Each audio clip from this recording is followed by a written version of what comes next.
Hello, I'm Kim Sauer for EMSNow here at Productronica 2013. I'm joined today by Gary Stoffer from Metcal.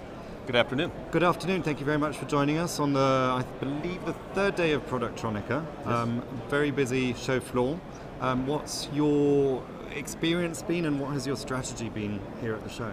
Productronica thus far has been great. You know, it's always a show we look forward to. You know, we're a technology leader, technology-based company, and this environment is just saturated with a lot of applications, a lot of knowledge, and this show is no exception to that. A lot of meetings yesterday, was extremely busy. You know, some pre-planned meetings, but you know, the nice thing about this show is just by being here, what comes in your booth, and you know, that's been very good. So far, excellent show. Okay, so very happy. And are you showing some new technology, some new innovations at the show, or a mixture of both old and new? A little bit of both. Okay. You know, we pay attention to trends in the industry, and what we're finding, our roots are in hand soldering, but over the years, you know, with the high value of these components, you know, the less touching, the less handling of these components when you rework them has become somewhat of the trend. So that favors a hot air-based solution. So not much of our product development. We introduced a piece of capital equipment at last Productronica called Scorpion for more volume rework, and you know, since then we've completed that package.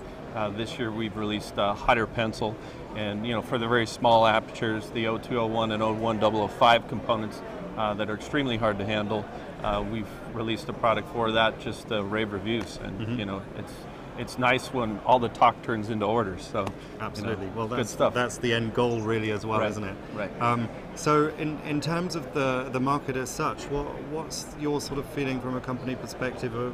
Because there's actually, over the last few days, talking to people, there's a lot of positivity, cautious positivity. Is that something that you feel as well? Cautious optimism. You know, I break down the world largely in three parts. You know, Asia. You know, what we've been doing there for a lot of time is all the mobile devices, the tablets, HDI smartphones, you know, have a heartbeat of their own. So, you know, some of the more volume-based solutions, you know, that's its own environment.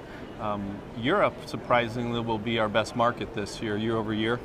Very positive growth in Europe. You know, there were some bumps at the beginning. I think we all weren't sure where the region was going to go, but, you know, got through it, finished well.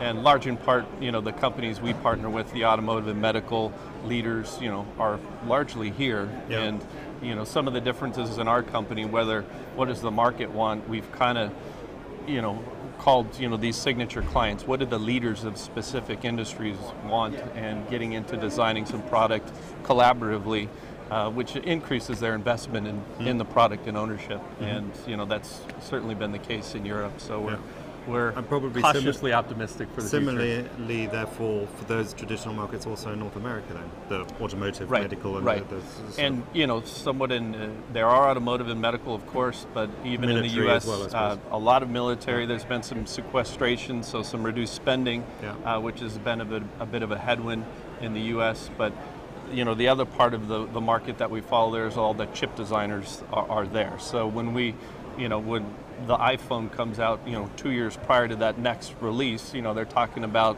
the advanced packaging within that. So, you know, what we've tried to do is get out in front of these technology forums and be a part of the design. Because, you know, how do you build it? How do you test it? How do you rework it? You know, that needs to be a collaborative discussion. Sure. Yeah. So a lot of work obviously has gone into it, building it up to the show now and introducing new products and talking to existing customers. Where are we going in the next 2 years? In the next 2 years, you know, certainly what we'll see is, you know, the trend towards automation. You know, when our customers put their products in the field, if they're going in a plane, a car, or inside your body, you know, safety, process control is of the utmost importance. So, you know, our products will get fundamentally smarter. You know, the ability to reduce those latent defects and premature failures when they get out in the field is certainly a trend we see on the rise. So we're partnering with some medical and automotive leaders who certainly pay attention to this stuff, and as well as automation.